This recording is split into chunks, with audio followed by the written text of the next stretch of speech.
Thomas Sirix revient dans le 7e chapitre de sa diatribe sur l'envers du décor de YouTube, des youtubeurs et des influenceurs à proprement parler. Et dans ce chapitre, dans ce 7e chapitre, il attaque sur les gens sur Internet sont gentils. Et ça donne une très bonne caisse de résonance à la vidéo qu'on a fait il y a pas si longtemps que ça autour de Domingo et de Sardoche, où Domingo a dit il y a quand même beaucoup de langue de bois en ce moment sur Twitch, et on avait abordé le sujet aussi de la problématique de Sardoche, des personnes qui ne veulent absolument plus s'associer avec Sardoche parce qu'ils ont une image extrêmement gentille de par leur communauté et ils ne veulent pas écorner cette image, alors que quelques-uns d'entre eux sont juste des phagocyteurs de première derrière, en essayant de tuer la concurrence, en essayant de faire des choses extrêmement très peu morales, très honteuses quelque part. Tu te demandes comment ils font pour se regarder dans la glace, mais l'important c'est que face cam, c'est des agneaux hyper doux, et c'est ça qui est assez intéressant. Japonais ce soir ? Si tu veux, mais fille qui veut japonais apparemment. Bon bah on prend japonais. Je parle à ton père, je parle pas à toi. Ah, il te va, prends-moi, il te va, c'est bien. Ok, va pour moi, il te va. Allez, bye, je te laisse tranquille. Et donc, qu'est-ce que je disais ? J'en ai marre, j'arrête pas de me couper dans mes intros. Qu'est-ce que je disais ? Donc voilà, c'est extrêmement intéressant de ce côté-là. Donc, en plus, Thomas Sirix a une plume non négligeable qui est assez intéressante à lire, et il y a peut-être 2-3 personnes qu'on arriverait à reconnaître. Mais je trouve que ça s'emboîte bien déjà avec ses anciens chapitres, mais surtout ça s'emboîte bien avec les dernières évolutions qu'on a eues ces dernières semaines autour du média des influenceurs. Allez, c'est parti parce que ça va être déjà assez long comme ça.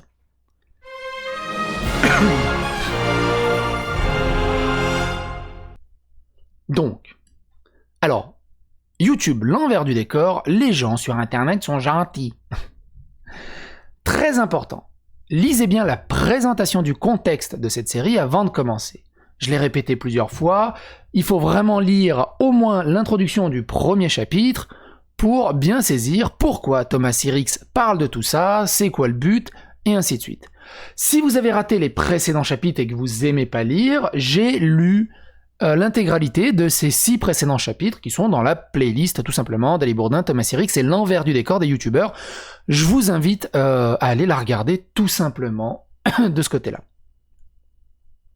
Je prends un énorme plaisir à lire ces textes de Thomas Sirix parce qu'il a parfaitement saisi les travers de ce qu'on peut trouver derrière le rideau.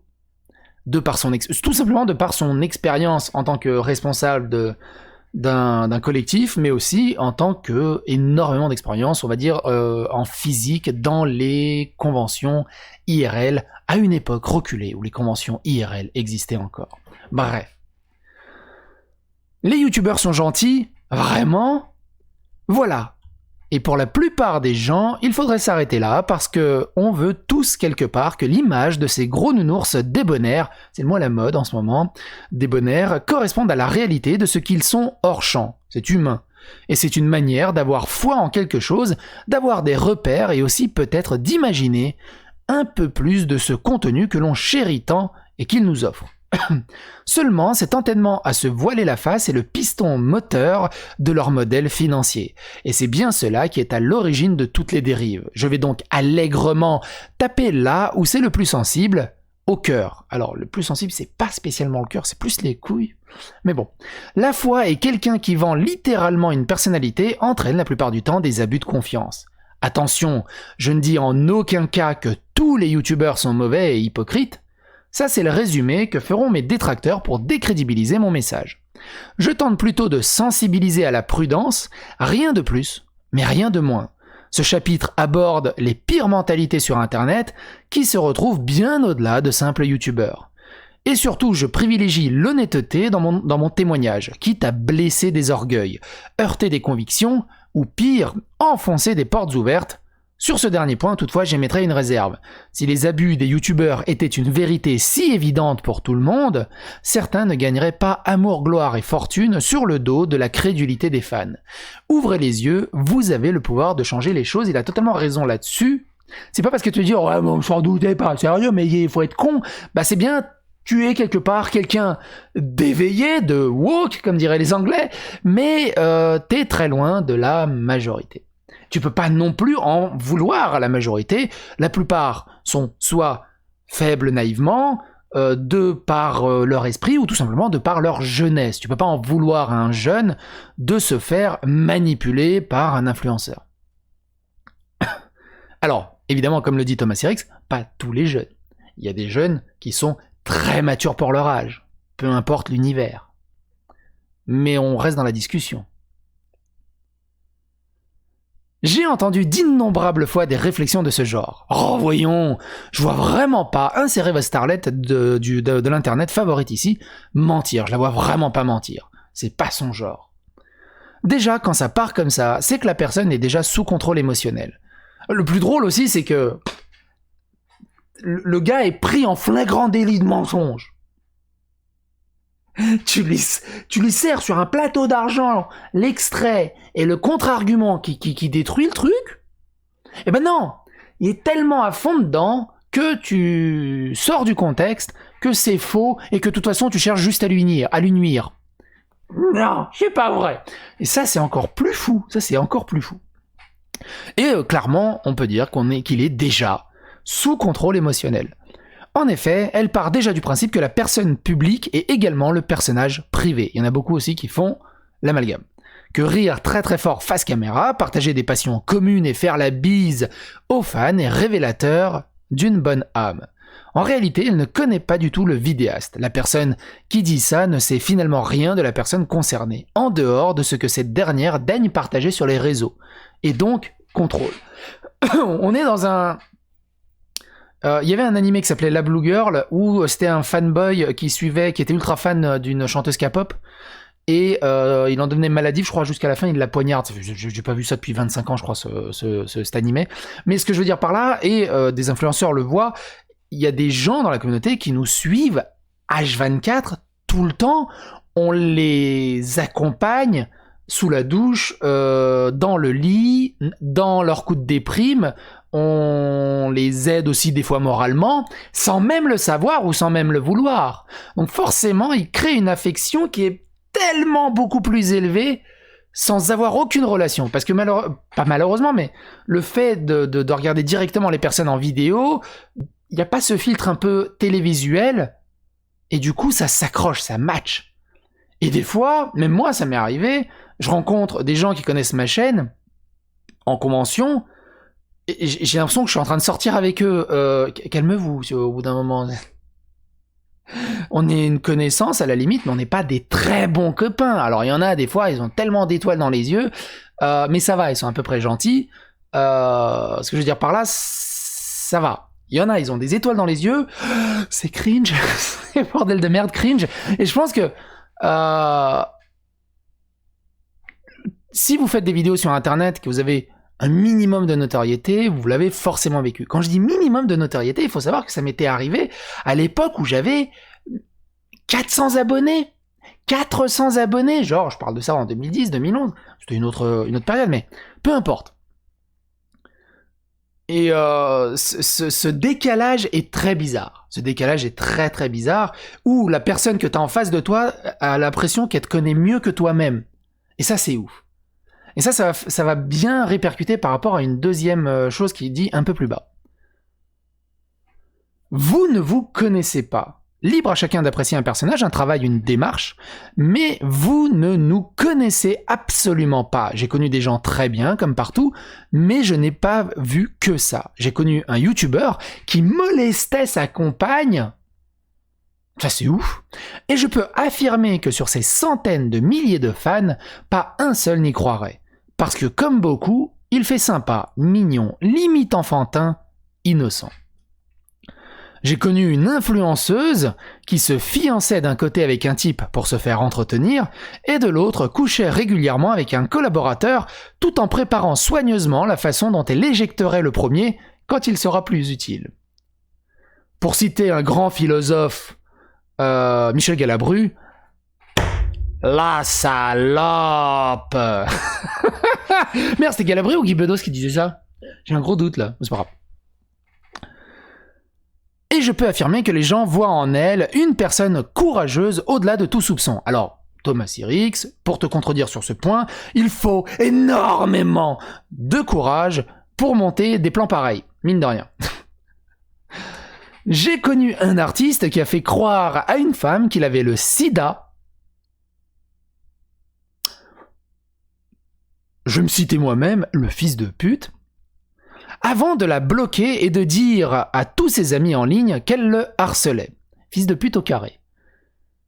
Et je peux affirmer qu'ils l'ont tous défendu lui, moi y compris à l'époque, comme quoi on peut tous tomber dans ce type de biais. J'ai connu une vidéaste qui tentait de coucher avec des youtubeurs connus, ou leurs copines, dans le but indéniable de propulser son activité, et se trahissait en allant tenter sa chance successivement auprès de plusieurs stands. Quand elle y parvenait, elle manipulait le type pour le monter contre les autres et faire équipe avec elle. Et je peux affirmer que personne ne remettrait aujourd'hui sa parole en doute. Elle est tellement gentille, pure, trop innocente pour ce monde, personne ne l'a jamais vu dire quoi que ce soit de méchant, publiquement en tout cas. Quand quelqu'un est trop pur, faut pas oublier que ça tient qu'à une lettre. J'ai connu, et je suis loin d'être le seul, un youtubeur qui aimait beaucoup trop les petits garçons. Un youtubeur standard, quoi. Ceux-là même qui composent sa fanbase et viennent collecter ses free hugs en convention. Et je peux affirmer que donner son identité serait inutile en l'absence totale de preuves, bon, sauf si la police perquisitionne son ordinateur bien sûr. Ses fans et ses amis seraient capables de tout pour lui. On sait pas qui c'est. Donc techniquement, c'est pas ni de backup parce qu'ils ont avoué eux-mêmes leur déviance, qu'ils allaient consulter là-dessus, un courage incroyable d'assumer totalement. Ça peut pas être aussi Experiment Boy qui s'est fait atomiser par un article, et on l'avait fait aussi en vidéo de Numérama, je crois. D'harcèlement, d'abus de mineurs et tout. D'ailleurs, il a totalement disparu de ce cas-là. Donc c'est pas ces deux-là. C'est pas The Kairi, parce que lui aussi il assume tranquillement. Pirorca, il assume tranquillement. Qui c'est qui reste? Bah, après, il faudrait faire la liste. Et puis après, t'y vas par élimination. J'ai connu un type populaire qui menaçait de mort quiconque oserait révéler publiquement ses abus, soutenu par ses amis, et je peux affirmer que la dernière personne qui avait commencé à en parler a rapidement quitté les réseaux sociaux. Et entre autres youtubeurs, ces choses se savent et se couvrent, et tous ceux que je viens de citer sans exception ont une solide réputation de gentils, limite fragile pour certains. D'ailleurs, ces dérives ne se limitent pas aux vidéastes. Internet agit comme un catalyseur pour des gens au comportement inquiétant. Vous avez bien sûr toute liberté de me croire ou non, il serait certes bien plus rassurant de se dire que j'invente. Concrètement, il arrive à un moment où il devient libérateur de prendre la plume. Moi, au-delà de ça, c'est même pas une histoire d'invente et tout, pour moi, c'est des travers et des déviances typiquement humaines dès qu'il y a un semblant de notoriété, de célébrité. Tu prends ça dans les milieux de la télé, dans le milieu de la chanson, dans le milieu du rock, dans le milieu des auteurs, n'importe où. C'est un travers profondément humain, malheureusement. Dans ce milieu, l'intolérable finit par devenir tolérable, et le tolérable peut même devenir une habitude. J'ai lutté contre ça longtemps. Et j'ai tenté aussi de protéger de ça un grand nombre de personnes, il y a quelques années. J'ai essayé de transmettre à mes collaborateurs un certain recul pour ne pas totalement perdre pied et se faire entraîner dans des délires malsains de ce milieu.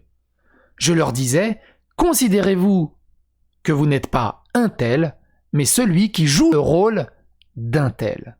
Moi, par exemple, je ne suis pas Thomas Sirix, je suis l'homme qui joue le rôle de Thomas Sirix.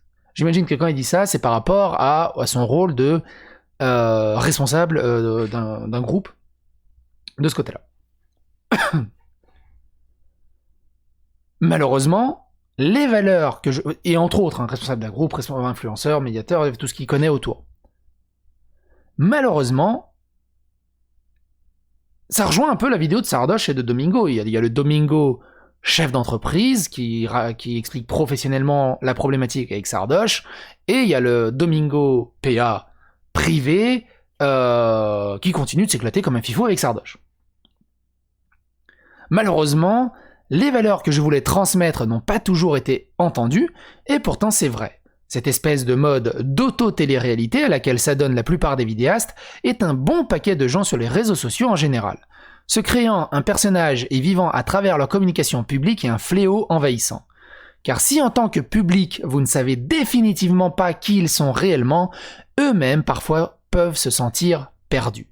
Il faut être fort psychologiquement parlant pour jouer un rôle de sa vie en permanence. Et dans ce milieu, des gens psychologiquement solides, j'en ai pas vu beaucoup. D'où la nécessité d'installer cette distance entre les personnages et la personne aussi importante pour l'audience que pour le créateur lui-même. Par exemple, le cas de Bob Lennon. Alors attention, partez pas dans des délires de fou.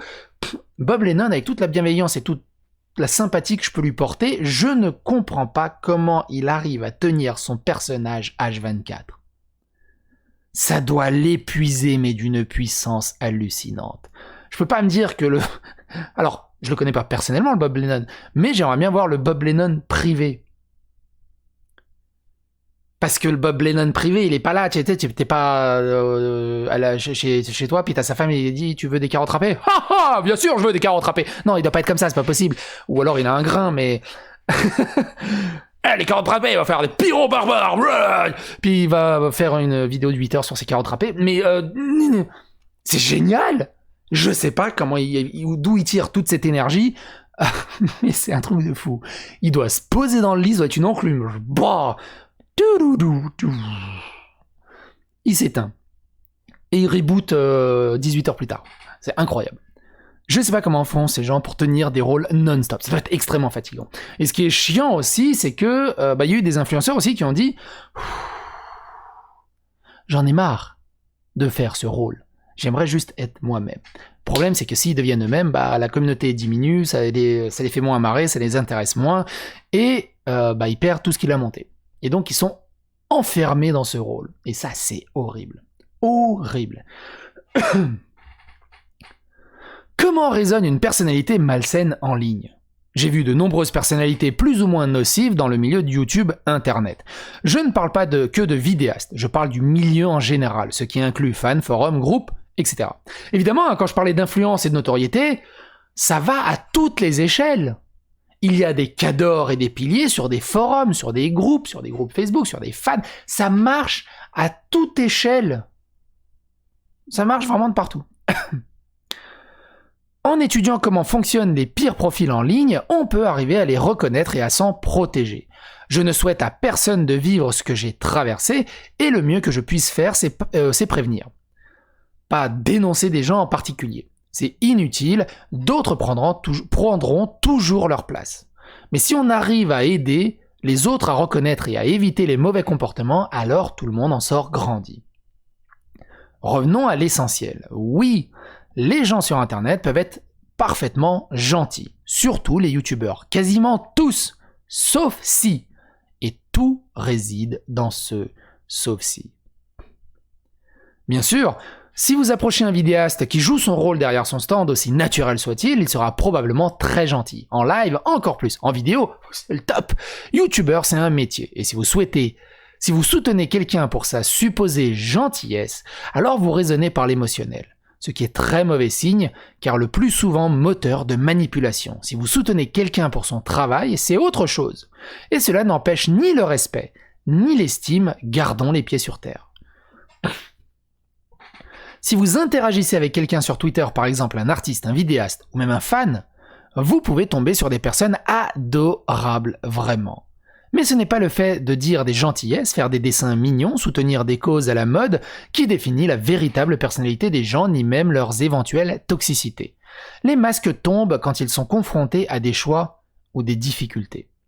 Et là, c'est très intéressant.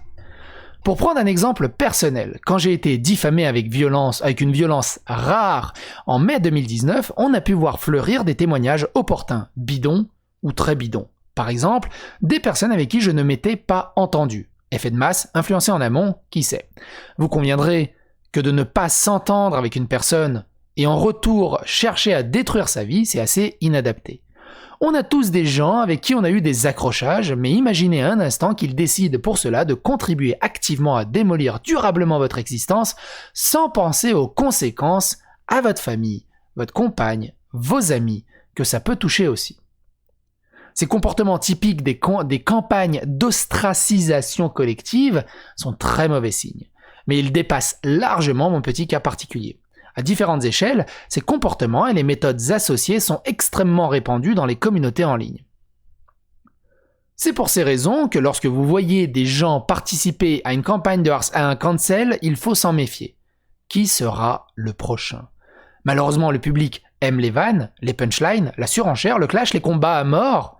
Tout cela n'est qu'un jeu pour beaucoup. Moi, je l'ai déjà dit plein de fois, ça me fait kiffer la vibe de voir des polémiques et des dramas. C'est un peu moins drôle quand t'es dedans. Je pense qu'on est tous le cas. Hein, tu sais. Quand tu vois un German Suplex, c'est super beau. Quand c'est toi qui es dans le German Suplex, pour être un peu endurant du dos. Cela devient même une mode et un type de vidéo. Ça tire sur l'ambulance et ça attise les flammes ou les humiliations. Certains se croient drôles et en font des simulacres de sketch, confondant humour et dénigrement. Voyez vous-même, allez sur YouTube et vous verrez pas mal de comiques dont l'essentiel de l'humour se résume à l'humiliation et au dénigrement. Comme j'ai déjà dit, on peut contre-argumenter, détruire les arguments de quelqu'un ou son discours, mais le point d'orgue, pour moi, le plus important, c'est de pas aller donc dans l'humiliation, mais en dessous de l'humiliation, ça c'est vraiment le truc le plus haut, ne pas aller dans le dénigrant, l'humiliation, mais pas aller dans l'insulte, la vulgarité, et tout simplement l'attaque personnelle. C'est les arguments qu'on attaque. C'est pas la personne. C'est-à-dire que tu peux être en désaccord avec des gens, mais il faut garder un certain degré, on va dire entre guillemets, de coolitude, que si tu le rencontres en vrai au détour d'un bar, gros, on s'est bien asticoté, mais viens, je te paye une bière. Et puis tu chines ta bière et tu discutes et tu rigoles avec lui. Tu sais, un peu comme le Schwarzy dans Predator, là. Ha baf, mon fils de puce, on s'est bien éclaté. Tu sais, l'espèce de poignée, là, d'ultra virilité, là. C'est ça qu'il faut garder à l'esprit. Et ça m'est déjà arrivé en dehors de YouTube, dans les conventions rétro gaming. Le rétro gaming, c'est un milieu, c'est du battle royale, mais vraiment du battle royale. Et sur des forums, il y a eu des guerres, mais des guerres hallucinantes sur des conneries de rétro gaming. On va pas rentrer dans les détails, mais ce qui était drôle, c'est que dans 95% des cas, quand on finissait par se rencontrer en IRL, on se tapait dans le dos, on était mort de rire, on fait putain, on s'est quand même bien allumé. Et puis on discutait, t'as vu l'autre qu'il a dit, t'as vu ce qu'il a dit, et puis on rigolait toute la soirée. Et c'est ça qu'il faut garder, cet esprit qu'il faut garder. Triste mentalité qui formate au passage toute une audience qui applaudit aveuglément, satisfait par la seule valeur qui les intéresse, le divertissement. Vous fréquentez une personne qui vous semble au premier abord partager vos centres d'intérêt et vous passez de bons moments en ligne, hors ligne, qu'importe. Et ça, c'est très intéressant parce que ça touche absolument tout le monde, pas forcément des vidéastes. Mais c'est assez rigolo du côté des vidéastes. On rit, on fait des projets, bref, la vie en ligne. Et puis un jour, vous entrez en opposition avec cette personne. Cela peut concerner à peu près n'importe quel sujet. Passion, finance, divergence politique et encore plus grave, jeux vidéo. Ma chaîne existe depuis 2006, j'ai commencé à faire des vidéos en 2009-2010 activement, j'ai surtout parlé de jeux vidéo sur ma chaîne. Le nombre de fois où il y a des gars qui me disent « Ah, t'es le meilleur, t'es génial, j'adore tout ce que tu fais, j'adore tout ce que tu dis, c'est magnifique, tu l'as trop bien démonté ce jeu, c'est un jeu à la con, la communauté... » Ce même genre de personne du coup qui te suit pendant plusieurs mois, qui d'un coup, lui il a kiffé Battlefield 4, toi t'as détesté par tous les ports de Battlefield 4, tu fais une vidéo, tu le démontes, ouais t'as trop changé, t'es pas comme avant, t'es dégueulasse, vas-y je me désabonne, t'es devenu un gros con. Écoute, on peut pas toujours être d'accord sur les goûts de chacun, parce que les jeux vidéo, mine de rien, ça reste très privé, parce que t'aimes bien me suivre, t'aimes bien quand on est dans le même sens, mais au bout d'un moment, si on regarde toujours dans le même sens, c'est plus un débat, c'est une sodomie, c'est une levrette quoi, donc... On peut avoir des divergences de regard. Je pense que vous m'avez compris. Enfin, peut-être j'ai dû mal m'exprimer, mais je pense que vous avez compris l'opinion. C'est pas parce que d'un coup, Durandal, je le kiffe de tout mon être.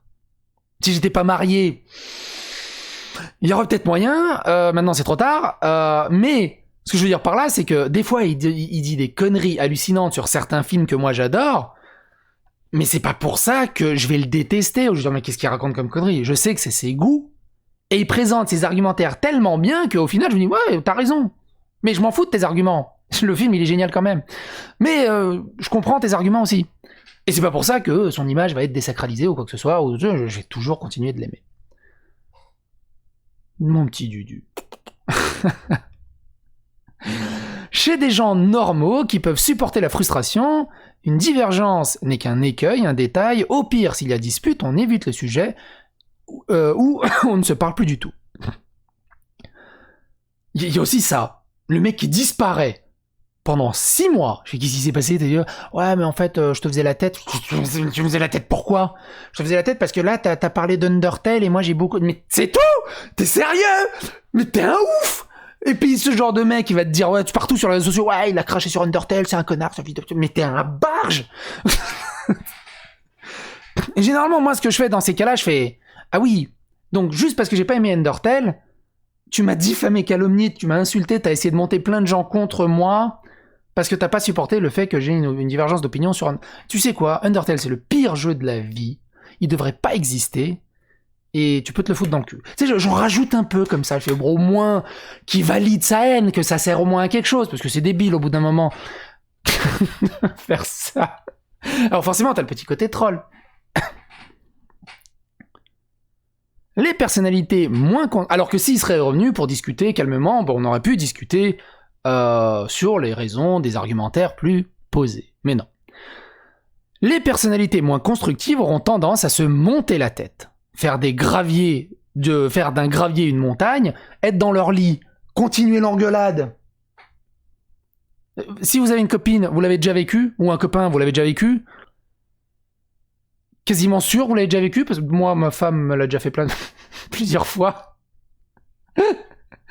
Elle a rêvé de moi que je me tapais une autre nana, une actrice, non, n'importe quoi, une actrice, n'importe rien. Elle se réveille le matin, elle me fait la gueule toute la journée, et elle m'avoue le soir que je l'ai trompée. En rêve. Et que c'était de ma faute.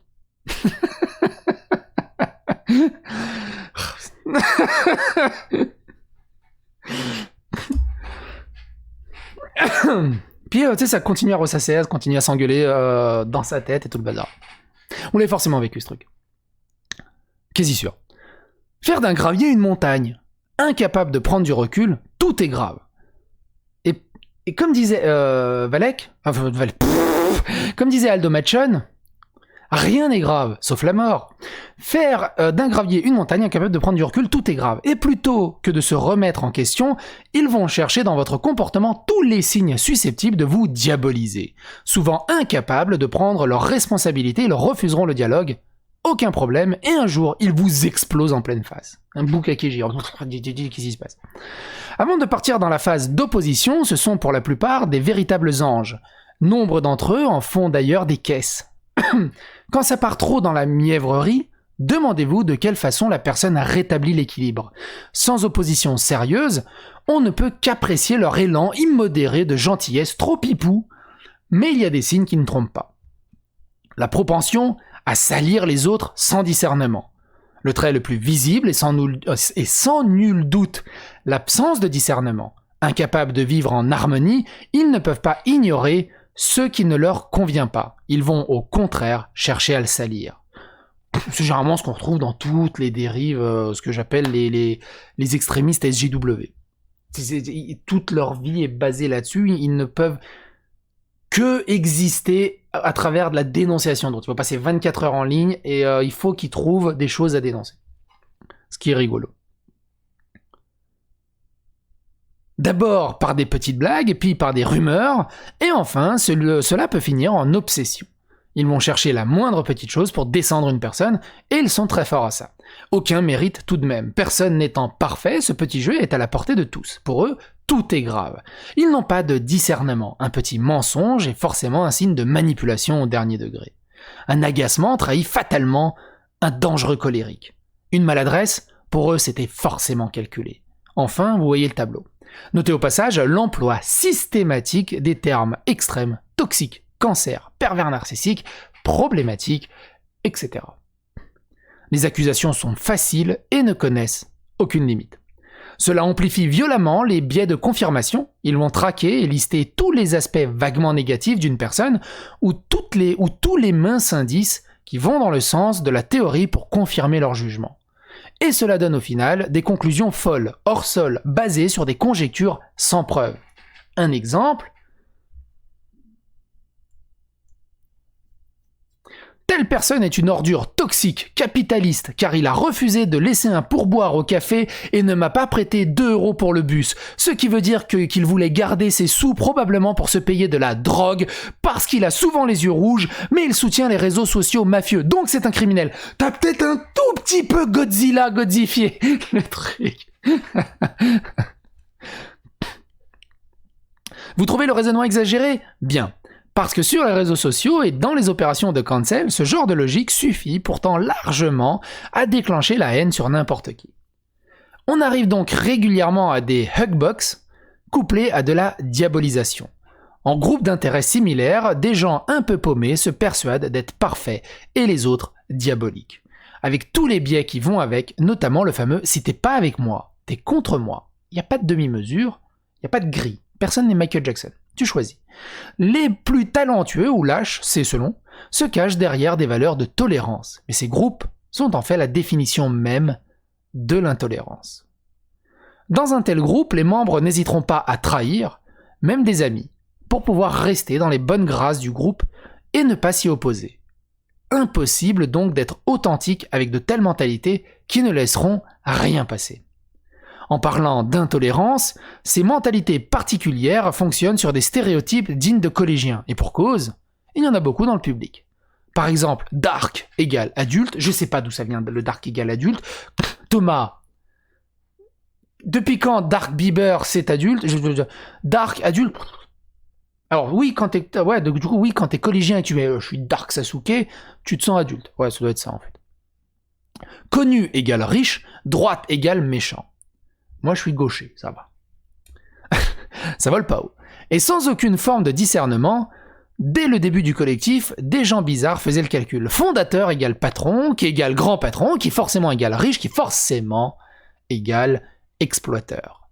Et m'ont accusé de tout, juste dans le doute. Ouais, Cyrix, il détourne de la thune, lol. Tous les patrons sont des pervers narcissiques, manipulateurs, etc. Tout cela est à mettre en parallèle du développement d'une espèce de syndrome du justicier où on veut tellement être un parangon de la justice qu'on en vient à s'inventer des ennemis, quitte à forcer pour qu'ils rentrent dans des petites cases de nos causes à défendre. Cette personne s'oppose à moi, égale mes amis me soutiennent, donc j'ai forcément raison car on est plusieurs à penser la même chose, égale cette personne est donc logiquement diabolique sur tous les aspects, égale il faut détruire cette personne.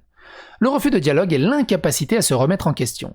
Souvent sous le prétexte de la timidité, or timide ne signifie pas gentil qui a du mal à s'exprimer, très naïf, j'ai mis beaucoup de temps à intégrer cela, ils se cacheront rapidement derrière différents prétextes, timidité, dépression, minorité, or, de même qu'être en dépression n'est pas être au-dessus de toute malice.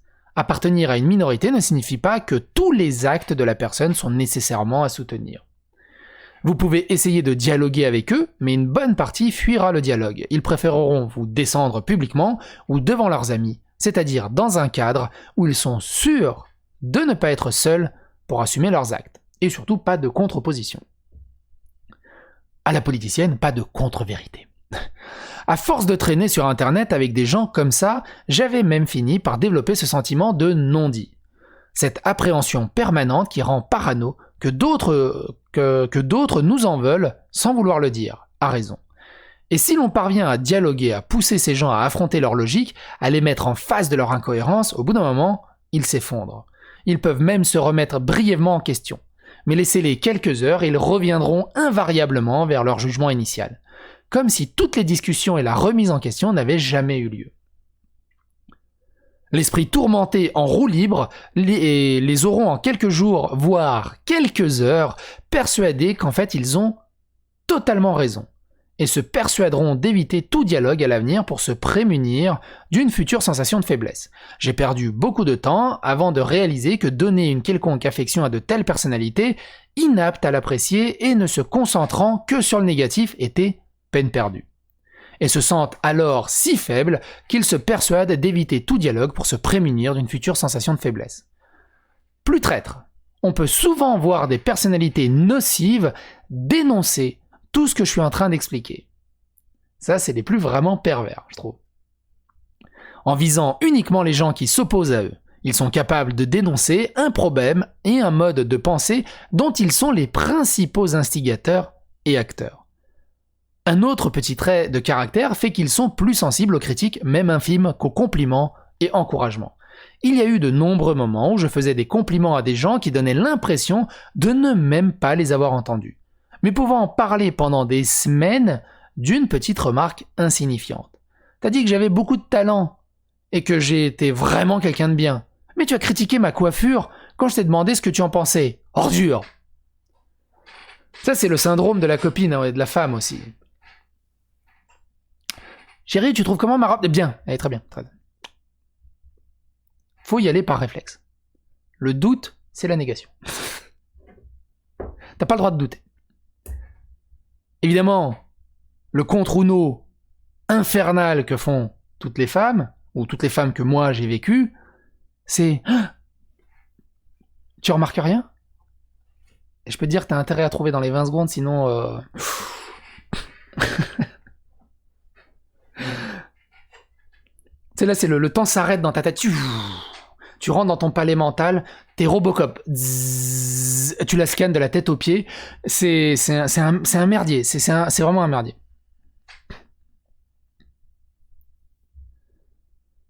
La mauvaise gestion des émotions. Ces profils de personnes en commun ont en commun une gestion compliquée de leurs émotions, ce qui n'est pas un mal en soi, c'est l'ensemble qui constitue le problème. Par exemple, on peut avoir un type qui va se mettre à pleurer littéralement face caméra pour la mort d'un acteur qu'il n'a jamais vu et ne verra jamais, et rester de marbre quand un ami de plusieurs années est poussé au suicide. Véridique. Bah, c'est pas vraiment un ami, hein, ça s'arrête à ça. C'est tout. Autre exemple. Un soir, une fille qui vit à la campagne heurte un cerf. C'est vachement précis. Le pauvre animal, blessé, peut-être mourant, la bouleverse. Son copain, intelligent, fait une marche arrière, le tue, et du coup, ça fera du steak pour le dîner. Ça, c'est si t'étais en Serbie. Elle sort de sa voiture, tente d'appeler les secours, aucun réseau. Dépitée, elle commence à lui faire du bouche à bouche. Non, je déconne. Dépitée, elle rentre alors chez elle le plus vite possible et va dormir tranquillement. Le lendemain, elle nous raconte l'histoire en pleurant de tout son être à chaudes larmes et tout. Je réagis. Mais pourquoi t'as pas appelé quelqu'un quand t'es rentré ? Ou au pire, c'était qu'hier soir, tu peux peut-être y retourner, peut-être la bête, elle est encore en vie. La réponse ? Oh non, pas la foi, laisse tomber. C'est bon. Oui, bon, voilà.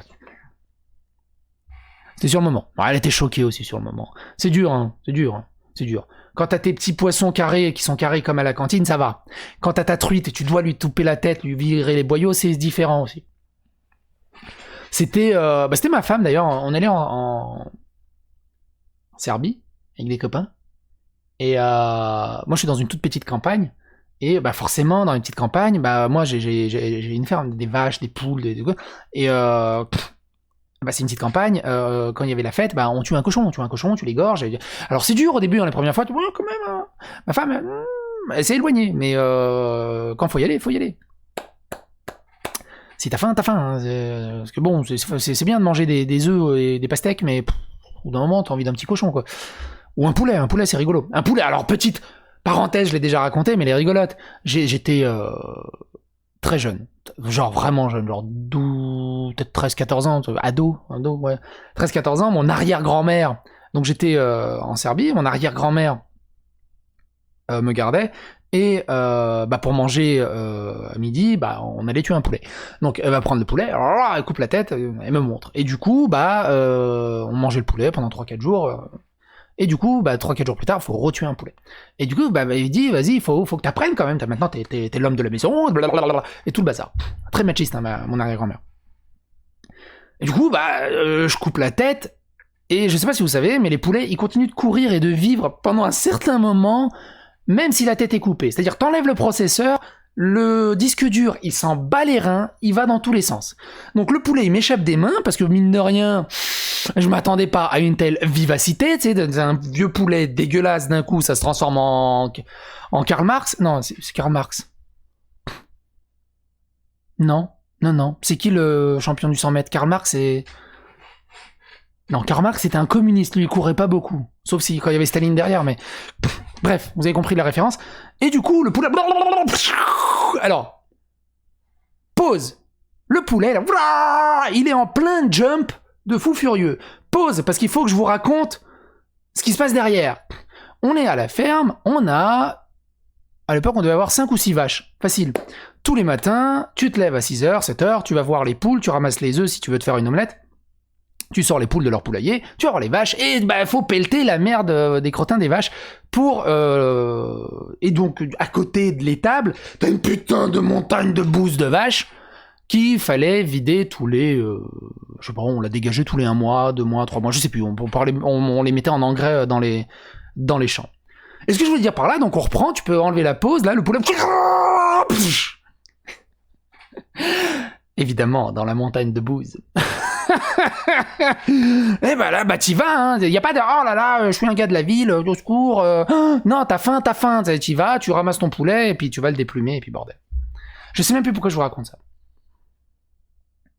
Mais ça m'a rappelé des bons souvenirs. Merci à toi, Thomas, de me rappeler ces bons souvenirs. Je vous jure que ça s'est passé exactement comme ça. Je n'invente vraiment rien. Moi-même, en l'écrivant, je me demande encore que cette personne avait dans la tête. Alors, d'ailleurs, moi, mon grand-père avait écrasé un sanglier, il l'avait ramené. Heureusement que c'était une Lada. Elle était un tout petit peu emboutie, mais fonctionnelle. Les Lada, de toute façon, c'est incroyable. Si ça te touche à ce point, fais quelque chose enfin. Puis, j'ai fini par réaliser qu'elle n'avait pas pleuré pour l'animal, mais pour elle-même, pour l'émotion que ça lui avait faite. Pauvre d'elle. Oui, en même temps, écoute, on a tous une sensibilité, tu t'écrases un cerf, tu dis « Oh putain, c'est Bambi voilà, sur le moment, même moi, je dis « Bon... » Puis après, il y a des pommes vapeur comme ça qui arrivent, il y a une petite sauce au vin, sur le moment, tu pleures, sur le moment, t'es triste. Puis après, la réalité revient. On peut aussi avoir des gens qui se mettent à vouer une haine incroyable pour une dispute sur un forum de discussion. Ou avoir les larmes aux yeux parce qu'on ne leur a pas tenu la parole. Ça peut aller très vite, mais surtout très loin. Encore une fois, les formes d'hypersensibilité ne sont pas un problème en soi, c'est combiné avec le reste qu'elles constituent un catalyseur néfaste. Pour en avoir fréquenté beaucoup de très près, ces personnalités ne vous feront que du mal. Comme ils peuvent vous lâcher et vous haïr du jour au lendemain, n'imaginez pas construire quoi que ce soit de réellement durable avec. N'essayez pas non plus de les aider, on ne peut aider que des gens qui veulent l'être. Au fond, ils sont tristes et se sentent seuls. Ils ont une forme de sensibilité, une peur qui les oblige à agir comme ils le font, peur d'être blessés, peur d'être trahis. Et ainsi, ils rejettent par mesure préventive et utilisent la haine comme bouclier. C'est le nœud de tout. Nous rencontrons tous notre lot de blessures, de cicatrices. C'est aussi des archétypes de fonctionnement, de personnalité. Je sais plus dans quelle vidéo j'en avais parlé. Il y a des gens qui ne se supportent pas d'être seuls et ne supportent pas d'être rejetés. Et on avait fait la parenthèse, le parallèle avec le cliché que vous avez sûrement peut-être vécu au lycée généralement, du groupe d'amis qui fument, et ce petit naïf un peu faiblard qui va se mettre à fumer aussi pour appartenir au groupe parce qu'il ne supportera pas d'être rejeté par ce groupe. Ça peut aller fumer, ça peut aussi voler, ça peut faire des conneries et tout ça, voilà. Parce qu'il a peur d'être rejeté du groupe. Et il y a les autres qui s'en foutent royal de ce que pensent les autres et puis ils vont reformer un autre groupe derrière. Et puis il y a plusieurs archétypes. Mais ça rejoint un peu exactement ce qu'est en train de dire Thomas ici. Ce qui différencie les bons des mauvais, c'est la fragilité des seconds et la propension à se réfugier dans la haine. C'est aussi un aveu de faiblesse. J'ai vu des gens profondément mauvais, haineux, malfaisants. n'être au final derrière tout ça que des misérables effrayés et incapables de se gérer. Je l'ai déjà raconté pareil cette anecdote, mais c'est une anecdote qui m'a vraiment marqué. Je prenais le bus, et il y avait un mec qui était complètement en larmes, hystérique, complètement énervé, et d'une tristesse absolue, et il arrêtait pas de répéter « Putain, trop bon, trop con, trop bon, trop con, trop bon, trop con, je me suis fait enculer, trop bon, trop con, fait chier, plus jamais je serai bon, plus jamais je me ferai avoir. » Et en gros, il s'est fait le vœu de devenir ce qu'il déteste le plus. Par protection, tellement ça lui a fait mal. Et tu peux pas non plus lui en vouloir quelque part, aussi. Et il faut éviter de devenir ce qu'on déteste le plus. Il y en a plein comme ça, qui sont devenus ce qu'ils détestaient le plus. Mais c'est un attrait horriblement humain. Le nombre, malheureusement, d'enfants martyrisés qui, une fois deviennent parents, martyrisent à leur tour les enfants, et plein d'autres bricoles dans tous les sens, de toutes les déviances, malheureusement, c'est d'une tristesse absolue. Mais pas grand chose à faire. Il faut essayer d'y travailler. J'en étais où? J'ai vu des gens avoir des crises de violence pure et se mettre à pleurer après.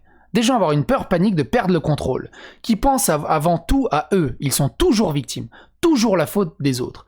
Et au contraire, juste après avoir commis telle ou telle atrocité, s'autoflagellent pour attirer l'affection.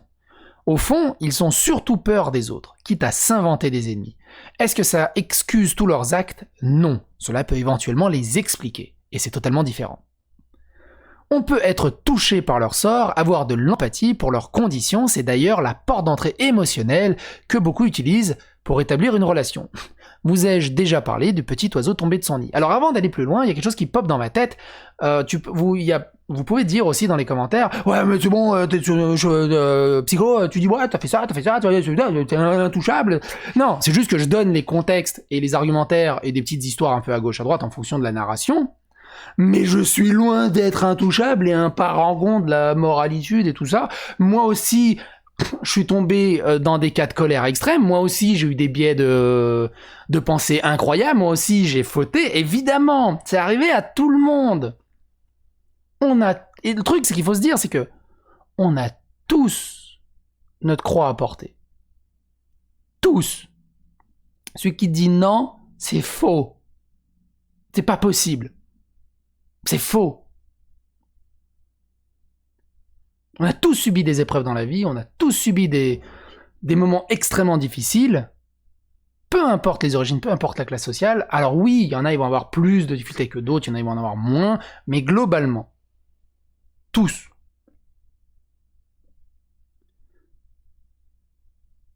Et on a tous fauté aussi à gauche à droite.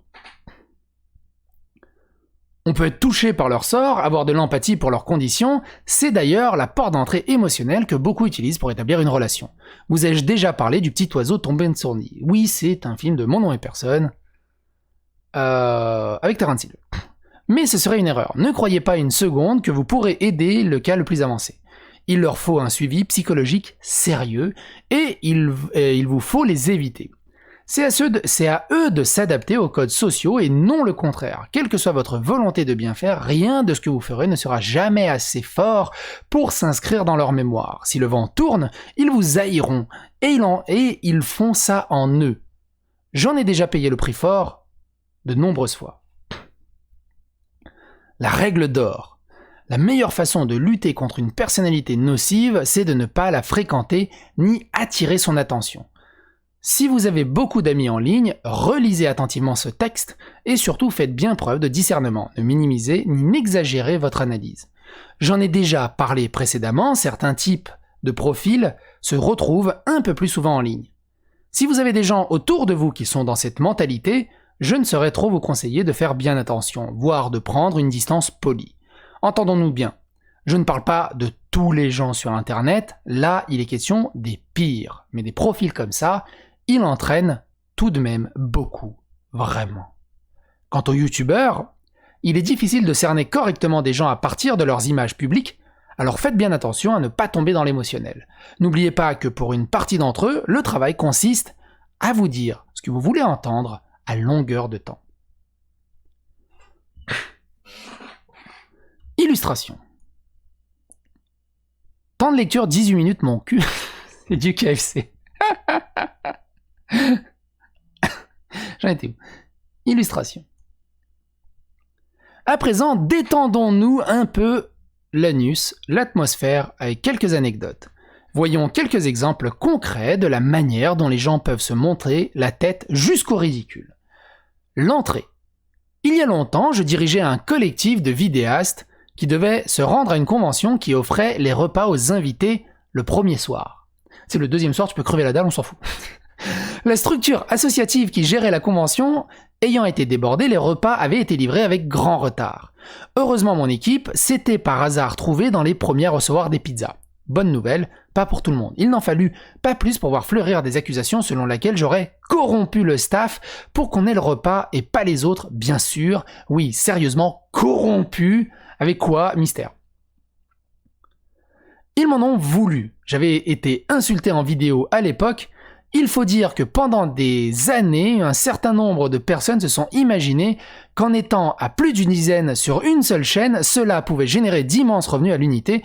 Je vous l'ai dit, la logique a peu de prise face aux soupçons les plus tarabiscotés. Après, Thomas Sirix, c'est la gestion de la chose. Je pense que le problème, c'est que tu veux trop bien faire. T'es trop gentil. Moi, ça m'est arrivé dans des conventions rétro gaming, voilà, il y a des repas à gauche à droite, il y a des pizzas, il y a des... voilà. Le repas est servi. Speedy Gonzalez, arrive, fourchette, fourche, je blinde la... Les autres qui sont arrivés trop tard derrière, eh ben ils ont plus rien. Ou alors il reste une demi-chipolata. Ouais, vas-y, petit coup, mais c'est pas possible, t'as bouffé tout ça. Je fais, écoute, j'ai faim, je bouffe. T'avais faim, t'avais qu'à venir avant. Basta. Il y a des Grecs pas loin au bout de la rue, va t'en acheter. Ouais, connard et tout. Bah, et tu sais ce qui s'est passé? Qu'est-ce qui s'est passé? Qu'est-ce qui s'est passé le lendemain? Qu'est-ce qui s'est passé le lendemain? Il a regardé la sortie de la cuisine. Il s'est retrouvé premier à la queue. J'étais deuxième. Il a blindé son assiette. Il a bouffé 3 chipots parce que de toute façon c'était juste un sac d'os, il avait les peaux sur les os. Et du coup je me suis retrouvé avec mon assiette, il a bouffé 3 chipots et j'ai terminé aussi son assiette. Et les autres derrière ils en avaient encore moins à manger. Et qu'est-ce qu'on a ri? On a ri toute la nuit. Donc peu importe ce qui arrive, s'il y en a ils pensent que t'es un gars qui a corrompu le système, franchement Thomas, vas-y à fond. Je fais évidemment que j'ai corrompu le système, t'as cru que j'étais quoi? Vas-y avec humour là-dessus. Et tu t'en bats les steaks. Tu leur dis juste, tu veux une pizza? Speed Rabbit, il est au bout de la rue. Si tu veux, j'ai Google Maps, je peux t'indiquer le chemin. Et évidemment, faut dire ça avec la pizza dans la bouche. Je peux t'indiquer le chemin. Ok? Elle est bonne cette pizza. Faut y aller comme ça. Faut vraiment y aller comme ça. C'est beaucoup... Je trouve que... Après, c'est ma façon de faire, mais je trouve que ça dégoupille beaucoup plus la tension plutôt que de dire oh là là, tout, et puis ça arrive avec des trucs comme ça. Autant pousser le vice et le bouchon plus loin que Maurice. Mais de manière humoristique, faut pas pousser le bouchon dans Maurice. Parce qu'en plus, je vous rappelle, il est pas majeur, donc attention. Ils m'en ont voulu, j'avais été insulté en vidéo, il faut dire que pendant des années, un certain nombre de personnes se sont imaginé qu'en étant à plus d'une dizaine sur une seule chaîne, cela pouvait générer d'immenses revenus à l'unité. Je vous l'ai dit, la logique a peu de prise face aux soupçons les plus tarabiscotés. Déjà qu'il y a des gens qui arrivent à du mal à survivre sur des chaînes tout seuls, t'imagines quand on est une dizaine et qu'il doit séparer le chèque, laisse tomber, ça sert à rien. Le plat de résistance. Il y a une autre histoire selon laquelle j'aurais un ressentiment envers un tel youtubeur parce qu'il me devrait une pizza.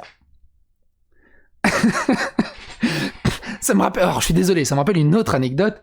Pareil, dans un autre événement, il y avait des repas, et nous on se met à bouffer, on est autour de la table, on est les premiers, là, on se dit, regarde, ils bouffent tout, c'est bon, c'est pas grave, si t'as faim, va chercher une pizza. On a abandonné la table, on est parti au restaurant. Tu veux venir avec nous? On va au resto, tu boufferas autant que tu veux, ce que tu veux. Non, je vais rester là. Il va pas t'en vouloir des années pour une pizza. Si le gars a faim, il va se l'acheter, sa pizza, au bout d'un moment. La véritable histoire est d'une banalité confondante. J'avais invité au restaurant le dit vidéaste. Nous avions discuté, rigolé, parlé d'affaires, et en partant, il m'a dit « Je te paierai la prochaine. » Ça, on me l'a fait. Un vidéaste, ou deux vidéastes, on est dans un café, avec des gens à gauche à droite, la table elle est blindée, y a plein de bières et tout. Le vidéaste, ouais t'inquiète, c'est pour moi, je dois y aller, je suis pressé. Vous la sentez venir. Je vais voir pour commander une autre bière, parce que nous on est resté dans la soirée. Il fait, au fait, il a pas payé. Tu sais, le responsable du café me dit, il a pas payé. Parce qu'on se connaissait avec le responsable du café, il a pas payé. Le fils de pute. Je fais, t'inquiète pas. Laisse-le second, je paierai. Tu fous ça sur mon addition, je paierai. Puis j'ai payé toute la table pour moi. Le nombre de gars qui te disent ça, la prochaine elle est pour moi, et puis il y a jamais de prochaine. Aussi pour la blague, lorsqu'on me demandait si je connaissais le youtubeur en question, je répondais avec humour « Oh bah bien sûr que je le connais, il me doit une pizza ». C'est une blague bien sûr, je ne considère pas réellement que le gars me doit quoi que ce soit, dois-je encore le préciser. Ce que de grands esprits ont cru bon de prendre au premier degré, oui j'en conviens, c'est une non-histoire d'un intérêt inexistant, mais qui a suffi à amuser Internet à bon moment. À la limite, devrait-on proposer à ceux qui m'accusaient de corrompre des conventions pour des pizzas de s'arranger avec ce youtubeur qui m'en devrait une directement? On les met en relation et ils s'arrangent candide. La sauce piquante. Plus tard, j'ai appris qu'une fille faisait croire que je l'aurais violée, ouais carrément, et se rendait sur Twitter et Discord pour partager son terrible récit. Ce qui le rendait réaliste, c'était, paraît-il, de nombreux détails physiques. L'histoire commençait au moment où je défonçais la porte, pas la fille, on est d'accord? La porte de chez elle. Manque de bol, pendant toute la période où auraient dû se passer les événements, j'étais à Londres, pas en voyage, j'y travaillais, je vivais là-bas. Vous ne serez pas surpris d'apprendre que quand la personne a réalisé avoir mal préparé son coup, l'affaire a disparu du jour au lendemain. Pour le peu que je connais Thomas Sirk, je le vois mal défoncer des portes. C'est genre, tu vas ouvrir là, je vais faire l'amour. Un peu mode télé-réalité. Je sais pas, à la limite Thomas, je t'imagine que ça. Allô. C'est plus gentil, je sais pas. Je t'imagine pas défoncer des portes. Après, c'est l'image que j'ai forcément que par le prisme de la vidéo YouTube. Ça se trouve, tu vas en mode Sparta.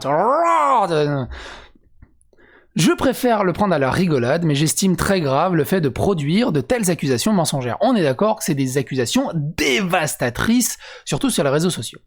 Les femmes victimes de violences ont déjà suffisamment de mal à se faire connaître, à se faire entendre, pour qu'on ait besoin de les décrédibiliser avec ce genre de comportement fortement puni par la loi.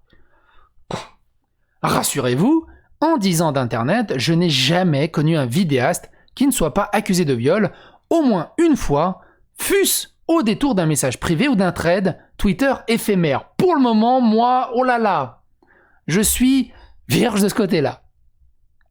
Le côté nettement plus dramatique étant qu'au milieu de tout ce cirque sévissent d'authentiques agresseurs, masqués par ce brouillard de calomnie, je ne peux qu'envoyer tout mon soutien aux victimes réelles, que ce soit les gens accusés à tort ou les victimes de viol. Et de ce côté-là, oui, j'ai reçu des MP confessionnels de personnes qui n'avaient pas de preuves, pour des vidéastes bien en place avec une image al dente, mais sans preuve c'est mort. D'autres qui ont des preuves, mais qui n'ont pas le courage de sortir ces affaires en public.